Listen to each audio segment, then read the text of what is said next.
मेरा नाम अमित और आज की इस वीडियो में आपका स्वागत है। तो आज की इस वीडियो में हम देखेंगे हमारा 12th क्लास का 6th chapter molecular basis of inheritance. बहुत ही बढ़िया कॉन्सेप्चुअल चैप्टर रहने वाला है, तो वीडियो में अंत तक बने रहिएगा। यदि कोई चीज नहीं समझ में है, कोई डाउट है तो वीडियो को कमेंट करेगा, मैं आपको पूरा कोशिश करूंगा कि उस डाउट का सॉल्यूशन जल्द के जल्द ऑन द पोजीशन हो। ठीक है, तो हम मॉलिक्यूलर बेसिस ऑफ इनहेरिटेंस आज डिस्कस करेंगे। तो उसमें आपको बताया कि पहले मेंडल ने बताया था कि जेनेटिक मटेरियल के बारे में मेंडल ने बताया था कि जेनेटिक मटेरियल कुछ ना कुछ होता है जो जनरेशन टू जनरेशन इनहेरिट करता है। बाद में उसने मेंडल ने ही उसको क्या टर्म दे दिया, फैक्टर टर्म दे दिया।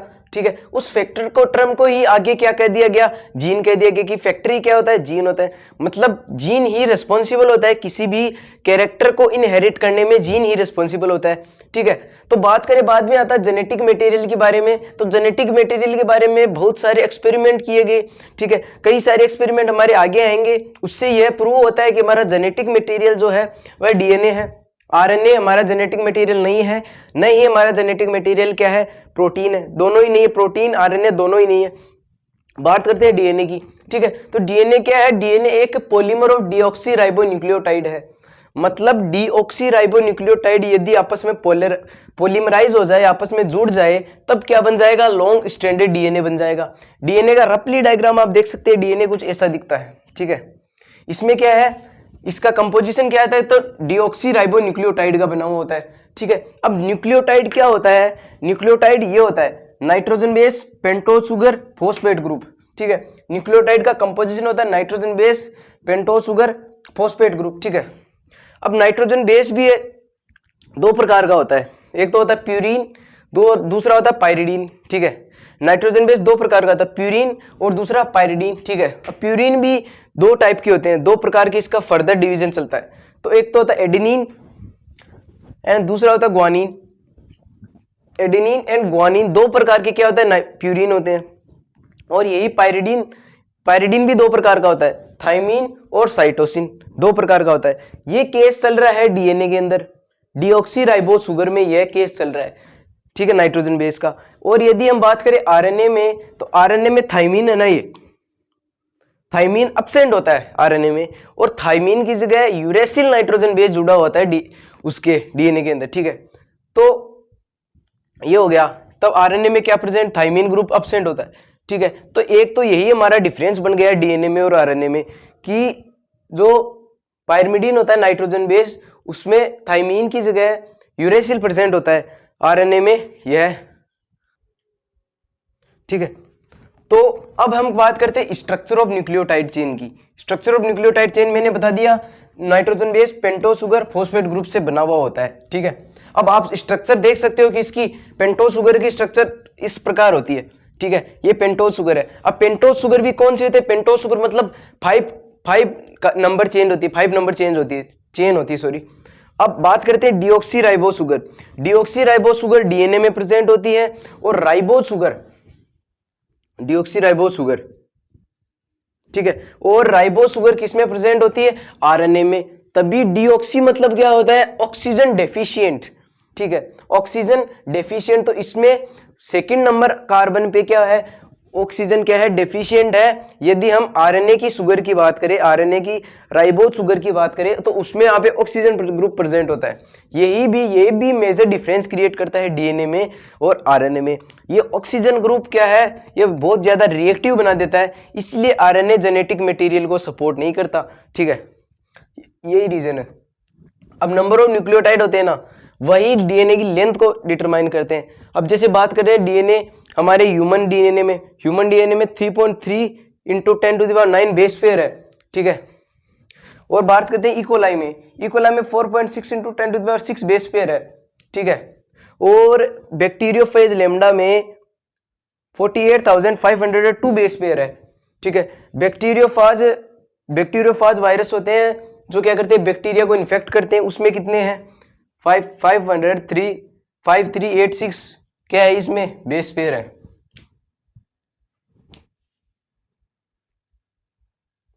तो जो डीएनए की बैकबोन होती है ना, वो बैकबोन किससे बनी होती है? फॉस्फेट, सुगर फॉस्फेट की बनी हुई होती है बैकबोन। बैकबोन किसकी बनी हुई होती है? सुगर फॉस्फेट की बैकबोन बनी हुई होती है। और बीच में क्या आते हैं? ये होते हैं नाइट्रोजनस बेस। ये दोनों डीएनए के दोनों स्ट्रैंड, ये धागेनुमा स्ट्रक्चर है ये, ठीक है। अब इस स्ट्रैंड के बीच में क्या जुड़े हुए हैं? ये हाइड्रोजन बॉन्डिंग के through adenine guanine thymine cytosine nitrogen base है इस दोनों स्ट्रैंड के बीच में, हाइड्रोजन बॉन्डिंग के थ्रू वो कनेक्टेड है। मतलब इसकी जो बैकबोन है वो केवल सुगर फॉस्फेट से बनी होती है, बीच में तो नाइट्रोजन बेस आ गए। तो नाइट्रोजन बेस को यदि नेग्लेक्ट कर दिया जाए तो जो हमारी बैकबोन होती है डीएनए की वो किसकी बन जाएगी? सुगर फॉस्फेट की क्या बन जाएगी? बैकबोन बन जाएगी, ठीक है। अब बात करते हैं बॉन्ड्स की। तो डीएनए में बेसिकली आपको ये 3 बॉन्ड्स स्टडी करने होंगे, glycosidic bond, phosphodiester bond and phosphoester bond. 3 bond है, इनको स्टडी करना होगा। अब ग्लाइकोसाइडिक बॉन्ड किस किस के बीच में लगता है? ग्लाइकोसाइडिक बॉन्ड लगता है पेंटोज शुगर के और नाइट्रोजन बेस के बीच में, ठीक है। पेंटो 1 नंबर कार्बन पे पेंटोज शुगर और नाइट्रोजन बेस क्या जुड़ा होता है? 1 नंबर कार्बन से जुड़ा होता है। किससे जुड़ा होता है? 1 number carbon plus nitrogen base. इन दोनों के बीच में बनता है 1 number carbon of sugar and nitrogen base. इन दोनों के बीच में क्या बनता है? ग्लाइकोसाइडिक बॉन्ड बनता है। फॉस्फोइस्टर बॉन्ड किस किस के बीच में जुड़ता है? 5 नंबर कार्बन ओ पेंटोज शुगर प्लस किसके बीच में? फॉस्फेट ग्रुप के बीच में।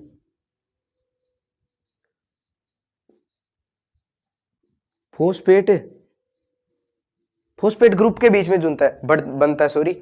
फॉस्फोइस्टर bond 5 number carbon of sugar plus phosphate group यदि जुड़ जाता है तो इसके बॉन्ड को क्या कहते हैं? हम फॉस्फोइस्टर बॉन्ड कहते हैं, ठीक है। और थर्ड है फॉस्फोडाइस्टर। फॉस्फोडाइस्टर बॉन्ड किस किस के बीच में बनता है? तो 2 न्यूक्लियोटाइड को यदि आपस में हमको जोड़ना है तब इसमें फॉस्फोइस्टर बॉन्ड बनता है। 2 न्यूक्लियोटाइड, ये सीक्वेंस हमने बनाई है ना, इन दोनों को यदि आपस में जोड़ना हो, मान ली एक सीक्वेंस यहां तक हो गई, इन दोनों को यदि जोड़ना है ना आपस में, ठीक है, तो उसके बीच में फॉस्फोडाइस्टर बॉन्ड लगाना पड़ेगा। वो किस किस के बीच में लगता है? थर्ड नंबर जो शुगर है एक, तो इसके बीच में थर्ड नंबर कार्बन शुगर के थर्ड नंबर कार्बन पे, और 5 नंबर कार्बन किसके जुड़ा हुआ होता है? फॉस्फेट ग्रुप के 5 नंबर कार्बन से। मतलब यहाँ पर कोई फॉस्फेट आएगा और इससे 5 नंबर कार्बन पे ये जुड़ जाएगा। इसे आगे हम डिस्कस करेंगे कि ये स्ट्रक्चर किस प्रकार बनी है नेक्स्ट टॉपिक पे, ठीक है। तो ये फॉस्फोडाइस्टर बॉन्ड बन गया 5 number carbon of phosphate group के, ठीक है। ये हमारा एक सिस्टम हमने इसमें डिस्कस किया। और ये होता है नाइट्रोजन बेस। प्यूरिन की स्ट्रक्चर है, फिगर किसकी स्ट्रक्चर है? प्यूरिन की। आप चाहे तो इसे नोट भी कर सकते हैं क्योंकि ये 9th चैप्टर 11th क्लास में आ चुका है ये स्ट्रक्चर, तो वापस हम इसको रिवाइज नहीं करेंगे। तो आप इस स्ट्रक्चर को याद रखने के लिए बना सकते हो क्योंकि प्यूरिन की स्ट्रक्चर है ये,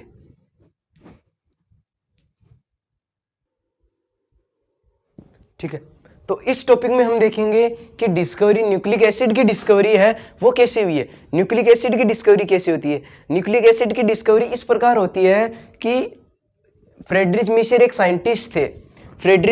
साइंटिस्ट थे। इन्होंने क्या किया था? ह्यूमन की पस सेल होती है ना, ठीक है, ह्यूमन की पस सेल में से उसका जो न्यूक्लिक एसिड वो एसिडिक सब्सटेंस से जो न्यूक्लियस में पाया जाता है, न्यूक्लियस में जो एसिडिक सब्सटेंस पाया जाता है उसको उसने निकाला, ठीक है। और उसको क्या नाम दे दिया था? न्यूक्लिन उसने नाम दे दिया था। फ्रेडरिच मिशर ने एसिडिक सब्सटेंस निकाला और उसको न्यूक्लिन नाम दे दिया था। उस न्यूक्लिन को ही आगे चल के क्या नाम दे दिया गया? न्यूक्लिक एसिड, ठीक है, न्यूक्लिक एसिड नाम दे दिया गया, ठीक है, न्यूक्लिक एसिड नाम दे दिया आगे चल के, ठीक है। बाद में क्या हुआ कि James Watson and Francis Crick scientist है 1953 के टाइम पे, 1953 के टाइम पे 2 साइंटिस्ट है, जेम्स वाटसन एंड फ्रैंकिस क्रिक। इन्होंने क्या किया था कि विल्किंसन एंड फ्रैंकलिन, ये 2 साइंटिस्ट थे, इन्होंने एक्सरे डिफ्रैक्शन डाटा बनाया था, ठीक है, एक्सरे डिफ्रैक्शन डाटा बनाया था। उसके बेस के ऊपर उसने क्या दे दी? 2D स्ट्रक्चर दे दी डीएनए की। ये आज हम देखते हैं ना 2D स्ट्रक्चर डीएनए की, इसने 2D स्ट्रक्चर किसने दे दी? जेम्स वाटसन ने और फ्रैंकिस क्रिक ने। इसके डाटा के बेस के ऊपर हम ये स्ट्रक्चर बना दी, ठीक है। और बाद में तब भी उनको पता नहीं चला, ये 2 साइंटिस्ट थे वाटसन क्रिक, इनको पता नहीं चला कि नाइट्रोजन बेस क्या होते हैं। नाइट्रोजन बेस के बारे में इनको कोई पता नहीं चला कि इनकी पोजीशंस कहाँ होती है, ठीक है, नाइट्रोजन। बाद में हमारे साइंटिस्ट है एरविस चारगाफ, ठीक है। एरविस सारगाफ साइंटिस्ट है, इन्होंने बताया था कि एक डीएनए में प्यूरिन और पायरिमिडीन का रेशियो कितना होता है, हमेशा 1 होता है। प्यूरिन एंड पायरिडीन का रेशियो 1 होता है। तो A+G प्यूरिन क्या होता है, एडेनिन ग्वानिन, और पायरिमिडीन क्या होता है, थाइमिन साइटोसिन। तो इनका रेशियो हमेशा क्या आता है, 1 आता है। तो मैंने ये लिख दिया। तो अब हम शुरू करते हैं structure and salient feature of DNA, मतलब डीएनए की स्ट्रक्चर कैसी होती है और उसके क्या क्या स्पेसिफिकेशन होते हैं डीएनए के अंदर। तो मैंने पहले डीएनए की कुछ रफली स्ट्रक्चर मैंने कुछ इस प्रकार से बनाई होगी, ये इस प्रकार से स्ट्रक्चर मैंने बनाई होगी। ये यहाँ पे 5 प्राइम एंड ये 3rd प्राइम, ये 3rd प्राइम और ये 5 प्राइम। मैंने इस प्रकार से कोई रफली डायग्राम बनाया था। लेकिन अब हम स्ट्रक्चर फंक्शनली डायग्राम कुछ बनाए तो वो कुछ इस प्रकार से होगा, ठीक है। तो मैं देखता हूं कि जो डीएनए होता है ना, वो 2 पॉलीन्यूक्लियोटाइड चेन से बना होता है, ठीक है। 2 पॉलीन्यूक्लियोटाइड चेन से बना होता है। एक चेन तो ये पॉलीन्यूक्लियोटाइड है और दूसरी पॉलीन्यूक्लियोटाइड चेन ये है। आपस में जुड़े हुए होते हैं किससे, हाइड्रोजन बॉन्डिंग से। हाइड्रोजन बॉन्डिंग किस किस के बीच में लगती है, तो आप बोलोगे नाइट्रोजन, 2 नाइट्रोजन बेस के बीच में हाइड्रोजन बॉन्डिंग जुड़ी हुई होती है। एडेनिन थाइमिन के साथ ही हाइड्रोजन बॉन्डिंग करता है, गांठ बांध लीजिएगा, याद रख लीजिएगा कि एडेनिन किसके साथ बॉन्डिंग करता है, केवल थाइमिन के साथ बॉन्डिंग करता है। प्यूरिन पायरिमिडीन से बॉन्डिंग करता है और ग्वानिन साइटोसिन के साथ ट्रिपल हाइड्रोजन बॉन्ड से जुड़ा हुआ होता है। ये चीज आपको ध्यान रखना है कि एडेनिन डबल बॉन्ड से हाइड्रोजन बॉन्डिंग से जुड़ा होता है थाइमिन के साथ, और ग्वानिन ट्रिपल बॉन्ड से साइटोसिन के साथ जुड़ा हुआ होता है। ये आपको चीज ये ध्यान रखनी है, ठीक है। ये बॉन्डिंग इसमें शो कर रहा है कि एडेनिन डबल बॉन्ड के साथ है और ग्वानिन ट्रिपल बॉन्ड के साथ साइटोसिन के साथ, ठीक है। अब बात करते हैं ये डिस्टेंस बिटवीन एक पिच, एक यहाँ इस पॉइंट से लेके इस पॉइंट तक एक पिच बन जाती है। इस पिच की दूरी कितनी है, 3.4 नैनोमीटर इस पिच की दूरी है। और यदि इसको एंगस्ट्रॉम के टर्म्स में लिखें तो 34 एंगस्ट्रॉम ये बन जाता है, ठीक है। अब बात करते हैं इसका डायमीटर। डायमीटर की बात करते हैं तो 20 एंगस्ट्रॉम इसका डायमीटर होता है। मतलब ये कोई सर्कल है, इसका डायमीटर ये होता है। उस प्रकार से इस जो हेलिकल स्ट्रक्चर बनी है तो हेलिकल स्ट्रक्चर ही, तो इसे हम सर्कल कंसीडर नहीं कर सकते इसको, इसलिए इसको डायमीटर दे दिया गया है। नाम बेसिक इसका सर्कल से कोई रिलेशन नहीं है, लेकिन इसको नाम दे दिया गया है कि इसकी डायमीटर कितनी है, 20 एंगस्ट्रॉम है, ठीक है। और एक जो 2 बेस पेयर होते हैं, बेस पेयर क्या होते हैं, बेस पेयर यदि 2 नाइट्रोजन बेस आपस में H बॉन्डिंग के थ्रू जुड़ जाते हैं तब क्या बना लेते हैं, वो बेस पेयर बना लेते हैं। 2 नाइट्रोजन बेस आपस में जुड़ गए, पेयर बना लिया बेस पेयर। देखो अब 2 बेस पेयर के बीच में दूरी बताते हैं, तो दूरी कितनी होती है, 0.34 नैनोमीटर इसकी दूरी होती है, 0.34 नैनोमीटर, ठीक है। इसमें 3.4 था, इसमें 0.34 नैनोमीटर इसकी दूरी होती है, ठीक है। और बात करते हैं सुगर फॉस्फेट, जो बैकबोन होती है ना डीएनए की, जो इसको फंक्शन मैकेनिकली इसको स्ट्रेंथ प्रोवाइड करती है, वो बैकबोन होती है। बैकबोन मैंने पहले बता दिया किसकी बनी हुई होती है, सुगर फॉस्फेट की बनी हुई होती है बैकबोन। डीएनए की बैकबोन सुगर फॉस्फेट से बनी हुई होती है। बीच में क्या आता है, इसके माइनर ग्रूव, 2 खांच होती है यहाँ पे, ग्रूव मतलब खांच जहाँ पे एम्प्टी स्पेस हो, ठीक है। एक तो माइनर ग्रूव और दूसरी मेजर ग्रूव। यहाँ पे क्या होता है, डीएनए रेप्लिकेशन के लिए स्पेसिफिक एंजाइम होते हैं जो डीएनए रेप्लिकेशन के टाइम पे चाहिए, वो यहाँ पर स्टोर होते हैं, ठीक है। ये हो गई इसका minor group, major group, phosphate group हो गया। अब बात करते हैं इसको, मैं इतना सा पॉइंट हम कंसीडर करके उसको मैग्नीफाई करते हैं। मैंने बताया था कि N glycosidic bond, phosphodiester bond, phosphoester bond, यदि हम इसमें डिस्कस करेंगे इसको मैग्नीफाई करके तो हमें कुछ इस प्रकार से स्ट्रक्चर दिखेगी, ठीक है। अब ये क्या है, इसमें शुगर है, ठीक है, ये शुगर है, ये है नाइट्रोजन बेस का बेस पेयर, नाइट्रोजनस बेस के बेस पेयर। तो मैंने पहले ही आपको एक चीज बताई होगी कि जो नाइट्रोजन बेस और शुगर आपस में एन ग्लाइकोसाइडिक बॉन्ड से जुड़े हुए होते हैं। और ये एन ग्लाइकोसाइडिक बॉन्ड कहां बनता है, शुगर के 1 नंबर कार्बन पे और नाइट्रोजन बेस पे। शुगर के 1 नंबर कार्बन से क्या जुड़े होता है, नाइट्रोजन बेस पेयर जुड़ा हुआ होता है। और मैंने एक चीज और बताई थी, फॉस्फोइस्टर बॉन्ड बनता है सॉरी, फॉस्फोइस्टर बॉन्ड बनता है शुगर के 5 प्राइम एंड से और फॉस्फेट ग्रुप से क्या बनता है, फॉस्फोइस्टर बॉन्ड बनता है। और मैंने आगे आपको पहले ये चीज भी बताई कि दो न्यूक्लियोटाइड को यदि आपस में जुड़ना होगा वो फॉस्फोडाइस्टर बॉन्ड से ही जुड़ेंगे, वो आपस में फॉस्फोडाइस्टर बॉन्ड बनेगा। कैसे बनेगा? 3 नंबर कार्बन होती है ना शुगर की 3 नंबर कार्बन, उससे क्या जुड़ेगा? फॉस्फेट ग्रुप जुड़ेगा। यदि 3 नंबर कार्बन शुगर से फॉस्फेट ग्रुप जुड़ता है तो वहां पे फॉस्फोडाइस्टर बॉन्ड बन जाता है, ठीक है। और एक न्यूक्लियोटाइड तो ये है, दूसरा ये है, ये इसमें दोनों के बीच में फॉस्फोएस्टर बॉन्ड बना है, ठीक है। और अब हम डिस्कस करते हैं कि DNA made up of 2 polynucleotide chain, ये मैंने बता ही दिया। बैकबोन मेडअप होती है शुगर फॉस्फेट की, ये भी मैंने बता दिया। एंटी पैरेलल पोलैरिटी होती है दोनों की, ये आपस में कॉम्प्लीमेंट्री होते हैं स्ट्रैंड्स आपस में, क्योंकि जैसे इसकी बॉन्डिंग एडेनिन, तो एडेनिन का ऑपोजिट प्यूरिन का ऑपोजिट क्या होता है? पायरिमिडीन का होता है, तो इनकी एंटी पैरेलल पोलैरिटी होती है। ये देख सकते हैं इसका सीक्वेंस तो सीधा है, लेकिन बात करेंगे इसके सीक्वेंस की तो ये सीक्वेंस इन्वर्ट हो गया एकदम। ये ऑक्सीजन यहाँ पे ऊपर था, ये नीचे आ गया, मतलब एक कॉम्प्लीमेंट्री स्ट्रैंड से दूसरे कॉम्प्लीमेंट्री स्ट्रैंड को बनाया जा सकता है, तभी इसको कॉम्प्लीमेंट्री स्ट्रैंड बताएं। मतलब एक स्ट्रैंड से दूसरे स्ट्रैंड का पता कर सकते हैं हम, क्योंकि एडेनिन का उल्टा थाइमिन होता है, ग्वानिन का उल्टा साइटोसिन होता है, तो एडेनिन यहाँ पे तो सामने क्या आएगा? थाइमिन आएगा, निश्चित सी बात है। और यहाँ पे ग्वानिन है तो नेक्स्ट टाइम क्या आएगा? साइटोसिन आएगा। और यहाँ पे थाइमिन है तो इसका ऑपोजिट स्ट्रैंड क्या होगा? एडेनिन हो जाएगा, ठीक है। एडेनिन आपस में hydrogen bonding, adenine thymine hydrogen bonding के थ्रू कनेक्टेड रहते हैं, एच बॉन्डिंग के थ्रू आपस में जुड़े हुए होते हैं।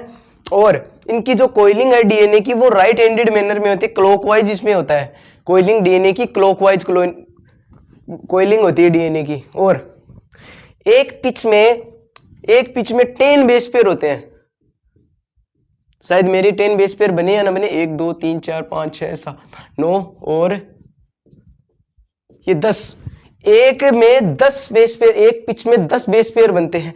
10 नाइट्रोजन बेसिस के बेस पेयर, 10 बेस पेयर इसमें बनते हैं, ठीक है। डिस्टेंस बिटवीन 2 बेस पेयर की बात करें, 2 बेस पेयर की, तो 0.34 नैनोमीटर मैंने बता ही दिया, ठीक है। और एच बॉन्डिंग जो इसके बीच में हाइड्रोजन बॉन्डिंग है वो इस डीएनए को स्टेबलाइज करके रखती है, इस डीएनए को एकदम हेलिकल फॉर्म प्रोवाइड करती है। ये इसमें नाइट्रोजन बेसिस के बीच में हाइड्रोजन बॉन्डिंग इसके हेलिकल स्ट्रक्चर को क्या करती है? मेंटेन करती है। तो हाइड्रोजन बॉन्डिंग बेसिकली मेंटेन करती है किसको? कोइलिंग ऑफ डीएनए, ठीक है। तो चलिए अब हम सेंट्रल डोग्मा टॉपिक स्टडी करते हैं। तो सेंट्रल डोग्मा क्या होता है? सेंट्रल डोग्मा हमारे साइंटिस्ट फ्रैंकिस क्रिक भाई साहब ने क्या किया था कि सेंट्रल डोग्मा इसने बताया था कि कैसे जेनेटिक मटेरियल का क्या होता है? फ्लो होता है। उन्होंने बताया था कि डीएनए से क्या बनता है?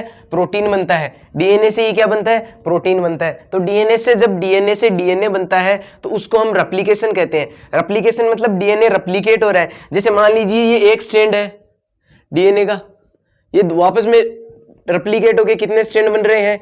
2 स्ट्रैंड बन रहे हैं। इसी प्रोसेस को क्या कहते हैं हम? रेप्लिकेशन। मतलब एक स्ट्रैंड से 2 स्ट्रैंड में बनना ही रेप्लिकेशन कहलाता है, ठीक है। ये रेप्लिकेशन हो गया। आगे हम पूरा फर्दर स्टडी करेंगे, रेप्लिकेशन का पूरा प्रोसेस देखेंगे, कौन कौन से एंजाइम इसमें रिस्पॉन्सिबल होते हैं रेप्लिकेशन के लिए। तो ये डीएनए से डीएनए बन गया। अब डीएनए से क्या बनाना है? हमें एमआरएनए बनाना है। तो डीएनए से एमआरएनए बनाने की प्रोसेस को ही क्या कहते हैं? ट्रांसक्रिप्शन कहते हैं, डीएनए से एमआरएनए बनाने की प्रोसेस को, ठीक है। अब एमआरएनए से फर्दर यदि हम ट्रांसलेट करवाएं तो आरएनए का क्या हो रहा है? सिंथेसिस, पॉलीमराइज होता है आरएनए पॉलीमराइज होकर क्या बना लेता है? प्रोटीन बना देता है आरएनए से क्या बनता है? प्रोटीन। उस प्रोसेस को क्या कहते हैं? ट्रांसलेशन कहते हैं। अब आपको पता है कि आरएनए होता है वो बेसिकली सिंगल स्ट्रैंडेड होता है, एमआरएनए सिंगल स्ट्रैंडेड होता है, ठीक है। 5 prime 3 prime 5 prime 3 prime 3 prime 5 prime, ठीक है। ये आरएनए होता है वो बेसिकली सिंगल स्ट्रैंडेड होता है, लेकिन डीएनए है ना वो हमेशा डबल स्ट्रैंडेड होता है, ठीक है। तो डबल स्ट्रैंडेड डीएनए से प्रोटीन बनाना है, ये पूरा प्रोसीजर हम आगे देखेंगे। और एक चीज और है कि जो सब कुछ वायरस है ना, कुछ वायरस जैसे एचआईवी वायरस, ठीक है, एचआईवी वायरस में क्या होता है? रिवर्स ट्रांसक्रिप्शन की प्रॉपर्टी होती है। रिवर्स ट्रांसक्रिप्शन की प्रॉपर्टी कैसे? कि उसके एमआरएनए होता है ना, एमआरएनए, उसको वह एमआरएनए डीएनए बना सकता है, उस mRNA जो बैक्टीरिया इस वायरस का mRNA है उसके पास ऐसी प्रॉपर्टी होती है कि वो क्या बना ले, डीएनए बना ले। ठीक है, वो क्या करेगा, वायरस क्या करेगा, पहले होस्ट की बॉडी में क्या करेगा, एंटर करेगा। ये मान लीजिए होस्ट की बॉडी है। ठीक है, इस होस्ट की बॉडी में क्या करेगा, वो वायरस एंटर करेगा।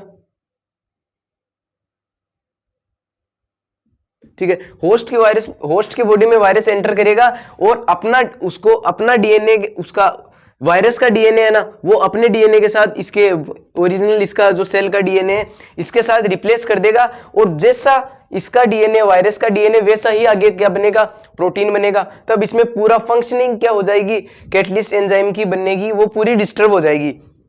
ठीक है, तो ऐसा प्रोसेस को क्या कहते हैं हम, रिवर्स ट्रांसक्रिप्शन कहते हैं। और उसको आगे चल के दो साइंटिस्ट थे, उन्होंने उसको नाम दे दिया टेमिनिज्म। ठीक है, टेमिनिज्म उसको नाम दे दिया। तो फ्रैंकिस क्रिक ने क्या बताया था कि फ्लो ऑफ जेनेटिक मटेरियल बताया था कि डीएनए से आरएनए बनता है, आरएनए से प्रोटीन बनता है। तो इस कंटेंट में हम देखते हैं packing of DNA helix. DNA helix की पैकिंग किस प्रकार होती है। डीएनए हेलिक्स की पैकिंग इस प्रकार होती है कि डीएनए होता है ना, वो बहुत लॉन्ग, उसमें न्यूक्लियोटाइड पॉलीमर्स उसमें बहुत लंबा चलता है। ठीक है, तो उसकी हमें पैकिंग करानी जरूरी है, उसको एक जगह इकट्ठा रखना जरूरी है। ठीक है, इकट्ठा किस प्रकार रखना है कि हमारा जो न्यूक्लियस, सेल का न्यूक्लियस, उसका डायमीटर कितना होता है, 10⁻⁻⁶ माइक्रोमीटर। ये बहुत कम लेंथ डायमीटर माना जाता है। बहुत कम डायमीटर में हमको 2.2 मीटर का डीएनए रखना है। ये ह्यूमन डीएनए की बात की है कि एक सेल में 2.2 मीटर का डीएनए एग्जिस्ट करता है। तब उसको कोइलिंग करके हमें रखना होगा, एक जगह एकत्रित गुच्छा बना के रखना होगा, वरना तो ये पूरा इधर उधर बिखर जाएगा। ठीक है, उसी को क्या कहते हैं, पैकिंग ऑफ डीएनए हेलिक्स। ठीक है, ये प्रोकैरियोट्स में तो ये थोड़ा इजी है। ठीक है, प्रोकैरियोट्स में क्या होता है कि न्यूक्लियस तो एब्सेंट होता है, प्रॉपर न्यूक्लियस, और जो जेनेटिक मटेरियल है, डीएनए है, वो बिखरा हुआ होता है साइटोप्लाज्म में। लेकिन सेल से बाहर नहीं निकलता, वो बिखरा जरूर रहता है सेल्स में, लेकिन सेल से बाहर नहीं निकलता। ठीक है, ठीक है, वो सेल को क्या करता है, पॉजिटिवली चार्ज प्रोटीन होते हैं कुछ। ठीक है, अब आप बोलोगे डीएनए पे क्या होता है, नेगेटिव चार्ज होता है। डीएनए क्या होता है, नेगेटिवली चार्ज।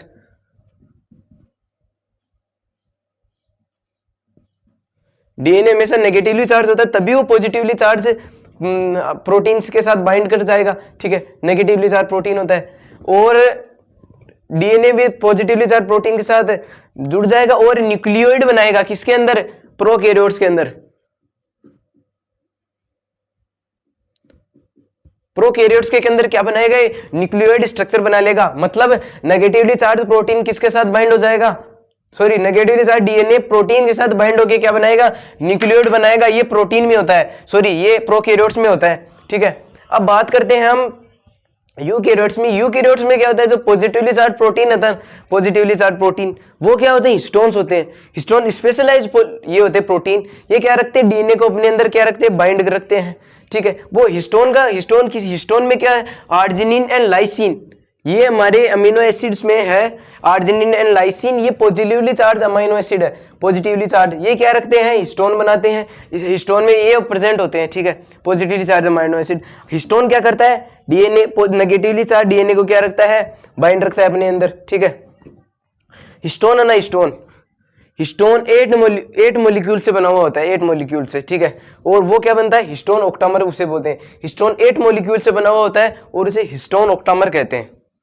ठीक है, 8 मॉलिक्यूल से बना होता है और हिस्टोन ऑक्टामर कहते हैं। Negatively charge DNA link with histone and form nucleosome. अब आपने प्रोकैरियोट्स में तो देखा था कि negatively charge DNA positively charge protein के साथ जुड़ के क्या बनाता है, न्यूक्लियोइड बनाता है। लेकिन यदि यूकैरियोट्स की बात करें तो नेगेटिवली चार्ज डीएनए हिस्टोन के साथ बाइंड होकर क्या बनाता है, न्यूक्लियोसोम बनाता है। किसके अंदर, यूकैरियोट्स के अंदर। ठीक है, यूकैरियोट्स के अंदर बनाता है ये। ठीक है, अब जो बात करते हैं रिपीटिंग क्रोमेटिन, आपने कई बार टर्म देखा होगा क्रोमेटिन। क्रोमेटिन क्या होता है, ठीक है, यदि आपस में न्यूक्लियोसोम होते हैं ना, वो आपस में रिपीटेटिंग यूनिट शो करने लग जाए। मतलब ये मान लीजिए कोई न्यूक्लियोसोम है, ठीक है, इसके ऊपर ये डीएनए बाइंड कर रहा है, ये वापस न्यूक्लियोसोम आ गया, ये इसके डीएनए बाइंड कर रहा है। ठीक है, यदि ये रिपीटिंग यूनिट बन जाए ना, तब उसे हम क्रोमेटिन कहते हैं।